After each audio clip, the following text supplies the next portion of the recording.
Good morning students, my name is Ramakant Patel और आप अपना प्यारा सा चैनल देख रहे हैं साइंस जोन एकेडमी छिंदवाड़ा। बच्चों, यदि आप पहली बार हमारे चैनल से जुड़े हैं तो चैनल को लाइक करें, सब्सक्राइब करें और दोस्तों के साथ शेयर करें। क्लियर है? तो पेन और कॉपी आप उठा लें, प्रॉपर नोट्स बनाते चलें।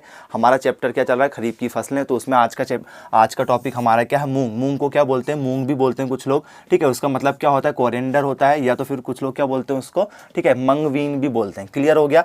तो हम आज बात करेंगे मूंग के बारे में। तो वनस्पतिक नाम से देखते हैं, मतलब बॉटनिकल नेम देख लेते हैं। मूंग को क्या बोलते हैं? बिग्ना रेडिएटा। क्या बोलते हैं? बिग्ना रेडिएटा। यहाँ से पेपर में कई बार क्वेश्चन पूछा जा चुका है कि मूंग का बॉटनिकल नेम क्या है। तो क्या है? विग्ना रेडिएटा है। क्या है? विग्ना रेडिएटा है। कुल क्या है? कुल क्या है? लेग्यूमिनेसी। कुल क्या है इसका?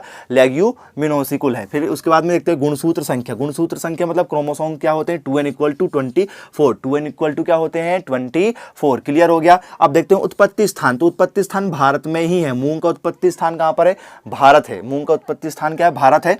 तो इसमें ठीक है, मूंग के दानों में क्या होता है? 25% प्रोटीन पाया जाता है। मूंग के एक दाने में 25% क्या पाया जाता है? प्रोटीन पाया जाता है। 60% क्या पाया जाता है? कार्बोहाइड्रेट पाया जाता है।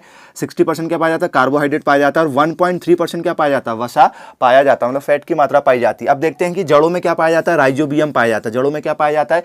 राइजोबियम पाया जाता है। जो जड़ों से इनके क्या होता है? नाइट्रोजन की मात्रा क्या हो जाती है? बढ़ती जाती है। यदि जड़ों में नाइट्रोजन यदि है तो क्या हो जाएगा? मिट्टी में किसकी मात्रा बढ़ते जाती है? नाइट्रोजन की मात्रा बढ़ते जाती है। मतलब फिर आपको नाइट्रोजन का छिड़काव करने की जरूरत नहीं पड़ेगी, ठीक है। उसके बाद में क्या है? मूंग का जो अंकुरन है, ठीक है, वो क्या होता है? ऊपरी भूमिक होता है। मतलब मूंग के जो फल लगते हैं, ठीक है, मूंग जो दाने होते हैं, ठीक है, उसकी जो फलियां लगती हैं वो कहाँ लगती हैं? भूमि के ऊपर। मतलब जैसे आलू क्या लगता है? जमीन के अंदर। तो मूंग कहाँ लगता है? जमीन के ऊपर, इसलिए उसको क्या बोलते हैं? ऊपरी भूमिक बोलते हैं। फिर देखते हैं स्वपरागन। स्वपरागन का मतलब क्या होता है? कि जिसमें नर और मादा दोनों हो। मतलब नर मादा जो नर हमारा है वो नर क्या हो? मादा के ऊपर क्या हो? स्थानांतरित हो। मतलब नर भाग किसके ऊपर स्थानांतरित हो?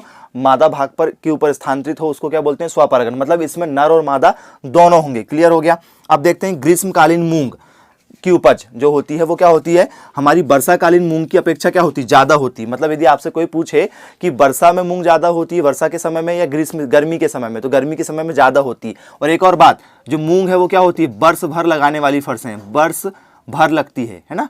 वर्ष भर लगती है, ठीक है। मूंग क्या लगती है? वर्ष भर लगती है। मतलब क्या है? 12 महीने की फसल है। कैसे महीने की फसल है? 12 महीने लगती है। मतलब 12 मंथ लगती है मूंग, ठीक है। तो ये ऐसा नहीं है कि मूंग सिर्फ एक ही सीजन में लगती है। फिर देख लेते हैं, यदि आप मूंग को क्या लगा रहे हो? पूरे खेतों में लगा रहे हो तो 12 से 15, ठीक है, किलो क्या लगेगी? प्रति हेक्टेयर लगेगी। 12 से 15 किलो क्या लगेगी? प्रति हेक्टेयर आपको बीज लगेंगे। लेकिन यदि आप मिश्रित लगा रहे हो, मिश्रित का मतलब क्या? कि एक ही समय में दो क्या ले रहे हो? फसल ले रहे हो। साथ में आपने मतलब गन्ना भी ले लिया, बीच में मूंग लगा दिया। इस तरीके से यदि आप कर रहे हैं तो वो मिश्रित फसल कहलाती कि एक ही खेत के अंदर आप क्या कर रहे हो? दो फसल एक साथ ले रहे हो। तो उसमें क्या लगेंगे? बीज की मात्रा कम हो जाएगी, 8 से 10 किलोग्राम प्रति हेक्टेयर हो जाएगी। अब देखते हैं कि उर्वरक कौन कौन से होते हैं, इसमें कौन कौन से उर्वरक लगेंगे। तो इसमें आपको नाइट्रोजन लगेगा क्या? 20 से 30 किलो प्रति हेक्टेयर में। फिर क्या लगेगा? फास्फोरस लगेगा 50 से 60 किलो प्रति हेक्टेयर में। फिर क्या लगेगा? 30 से 40 किलोग्राम क्या लगेगा आपको? पोटास लगेगा। तो आपने देखा होगा एक हमारे पास में क्या आता था बहुत दिन पहले? एनपीके नाम से आता था। एक एनपीके के नाम से क्या आता था? एक उर्वरक आता था। एन मतलब नाइट्रोजन, पी मतलब फास्फोरस, ठीक है, और के मतलब क्या हो जाता था? पोटेशियम। तो ये एनपीके नाम से एक उर्वरक बहुत ज्यादा चलन में था, ठीक है। तो ये वही एनपीके है जो क्या लगाते हैं? यदि मूंग लगाते हैं तो हम क्या करते हैं? खेत में, ठीक है, उसको छिड़काव करते हैं। फिर हो गया दानों की उपज। यदि देखें दानों की उपज मतलब एक हेक्टेयर में कितनी उपज हो सकती है? तो 12 से 15 क्विंटल प्रति हेक्टेयर का उत्पादन हमको मूंग देती है। क्लियर है? अब हम देखते हैं उत्तर भारत में मूंग। उत्तर भारत वाला एरिया मैंने आपको, ठीक है, इससे पहले वाले वीडियो में भी बताया था। एक बार फिर देखते हैं। उत्तर भारत वाला एरिया हमारा क्या हो जाएगा?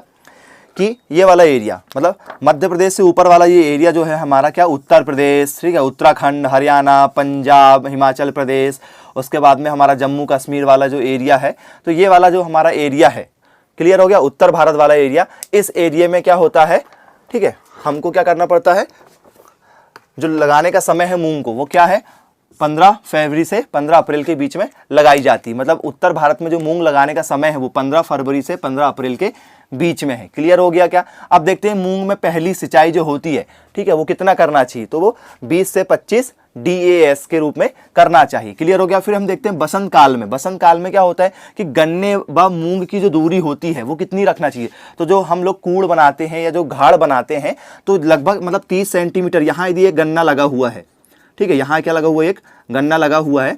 तो यदि एक गन्ना यहाँ लगा हुआ है तो मूंग कहाँ होना चाहिए, इतनी दूरी पर होना चाहिए, तो मूंग यहाँ पर होना चाहिए। मतलब इन दोनों के बीच का जो डिस्टेंस है लगाने का वो कितना होना चाहिए, 30 सेंटीमीटर का डिस्टेंस होना बहुत जरूरी है। क्लियर हो गया क्या? अब देखते हैं कि गन्ने में इंटरक्रॉपिंग के लिए मूंग, ठीक है, इंटरक्रॉपिंग का मतलब क्या होता है कि भैया आप एक ही खेत के अंदर क्या ले रहे हो, दूसरी फसल ले रहे हो। मतलब खेत में आपने क्या किया हुआ है, सपोज इसी का एग्जांपल ले लेते हैं कि आपने क्या लगाया, गन्ना लगाया है, क्या लगाए हुए, गन्ने लगाए, और यहां भी क्या लगाए हैं, गन्ना लगाया हुआ है। इसके बीच की दूरी कितनी है, 30 सेंटीमीटर। तो इसका जो बीज वाला खाली जगह जो छूट जाती है, ठीक है, ठीक है, क्या हो गया कि आपने एक फसल लगाए हो, जैसे मान चलो आपने यहाँ एक फसल लगाए हो और दूसरी फसल यहाँ लगी हुई है, मतलब एक कतार से कतार की दूरी, मतलब एक बीज यहाँ है, एक बीज यहाँ लगा हुआ है, फिर एक बीज यहाँ लगा, एक बीज यहाँ लगा, तो बीच का जो गैप होता है उसमें यदि आप क्या ले लें, कोई दूसरी फसल ले लें, उस एरिया में, बीज वाले एरिया में कोई दूसरी फसल ले लें, मतलब जगह को खाली ना छोड़ें, तो उसको बोलते हैं इंटरक्रॉपिंग। तो उसमें क्या लगाते हैं कुछ लोग, मूंग लगाते हैं। मतलब गन्ने के खेतों में जो खाली जगह बीच में छूटी रहती है, ठीक है, उन पर क्या लगाते हैं वो लोग, मूंग लगाते हैं। तो मूंग क्या है, गन्ने की इंटरक्रॉपिंग फसल के रूप में यूज किया जाता है। फिर एक, ठीक है, इसमें कौन कौन सी फसल लगाई जाती है मूंग के रूप में, मतलब मूंग की कौन कौन सी फसल गन्ने में लगाई जाती है, पूसा बैसाखी, या उसी को क्या बोलते हैं, टाइप 44, क्या बोलते हैं, टाइप 44। आप देखते हैं कुछ किस्में या वैरायटी देख लेते हैं। एक है टाइप 44, इसको पूसा बैसाखी बोलते हैं। एक है मोहनी, फिर जवाहर 45, फिर है शंकर 45, सीला, अमृत, ठीक है, फिर ये पंत मूंग 1, फिर है एक वर्षा टाइप 51, कृष्णा, ठीक है, ML5, फिर है KM1 और K851, क्या है, K8511। क्लियर हो गया? एक बार रिपीट करेंगे, टाइप 44 पूसा बैसाखी, मोहनी, जवाहर 45, शंकर 45, सीला, अमृत, पंत मूंग 1, वर्षा टाइप 51, कृष्णा ML5, ठीक है, KM1, K8511। क्लियर हो गया? अब हम देखते हैं रोग के बारे में, रोग कौन कौन से होते हैं। तो इसमें एक रोग होता है, उसका नाम क्या है, लीफ कर्ल रोग। लीफ कर्ल रोग, ये वायरस के कारण, वायरस को ही हिंदी में क्या बोलते हैं हम लोग, विषाणु। वायरस को ही क्या बोलते हैं हिंदी में, विषाणु। विषाणु क्या होता है कि ये जीवित कोशिका के रूप में होते हैं। मतलब यदि ये क्या हो, किसी भी जीवित वस्तु के अंदर यदि हो, या व्यक्ति हो, वस्तु हो, एक ऐसी चीज हो जो क्या हो, जीवित अवस्था में हो, यदि उनके अंदर हो तो ये अपना असर दिखाते हैं। लेकिन यदि ये मृत या बाहरी अवस्था में हो तो ये अपना काम नहीं करते। मतलब ये क्या होते हैं, सिर्फ जीवित जंतुओं के शरीर के अंदर या जानवरों के अंदर पाए जाते हैं। क्लियर हो गया? वो क्या है, हमारे विषाणु होते हैं। और इनका वंश भी वृद्धि क्या होती है, जीवित कोशिकाओं के रूप में ही होती है। मतलब जो जीवित रहेंगे उन्हीं के अंदर क्या पाए जाएंगे, विषाणु या वायरस पाए जाएंगे। क्लियर हो गया? ये लीफ कर्ल रोग है। क्या, कौन सा रोग है, ये लीफ कर्ल रोग है। क्लियर हो गया? अब सेकंड रोग है पीला मोजैक रोग। कौन सा रोग है, पीला मोजैक रोग। तो मोजैक रोग में क्या होता है कि सफेद मक्खी के कारण रोग होता है। ये पीला मोजैक रोग किसके कारण होता है, सफेद, ठीक है, मक्खी के कारण होता है। इसकी पत्तियां क्या होने लगती है, इस रोग के कारण पीली होने लगती है। ये भी किस कारण से होता है, विषाणु। विषाणु को इंग्लिश में क्या बोलते हैं भी हम, वायरस बोलते हैं। क्लियर हो गया? फिर आता है हमारा मोजैक मोटल रोग। मोजैक क्या आता है, मोटल रोग। पत्ती इसकी, इस रोग के कारण क्या होता है, पत्ती का क्या नहीं होता, आकारहीन पत्ती होने लगती है। मतलब शेप गलत हो जाता है। पत्तियां कैसे होने लगती है, मतलब मान के चलो किसी की पत्ती इस तरीके से हो रही है, ऐसी पत्ती होती है, तो उसका साइज और कुछ हो जाएगा, सर्कल हो जाएगा, जो भी कुछ है, ठीक है, जैसे जो भी पत्ती का साइज होता है। तो मोजैक मोटल रोग में क्या हो जाता है, पत्तियों का साइज क्या हो जाता है, आकारहीन होने लगता है। फिर आता है हैरी कैटरपिलर। हैरी कैटरपिलर क्या होता है, बालों वाली इल्लियां होती है। आपने देखा होगा पेड़ों के ऊपर इल्लियां घूमती रहती है, तो बालों वाली इल्लियों को क्या बोलते हैं हम लोग, ठीक है, हैरी कैटरपिलर। अब इसमें रेड हैरी कैटरपिलर आ जाएगा तो लाल कलर की इल्लियां घूमती हैं। आपने क्या देखा होगा, ग्रीनी वाली देखा होगा, तो पत्ती की कलर की इल्लियां होती हैं। हरी कलर की इल्लियां जो होती हैं तो वो क्या आ जाती है, हमारी ग्रीन हैरी कैटरपिलर में आ जाती है। सेम पत्ती की कलर के ऊपर होती है, आपने वो इल्लियां देखे होंगे। फिर आता है जैसिड, आता है एक।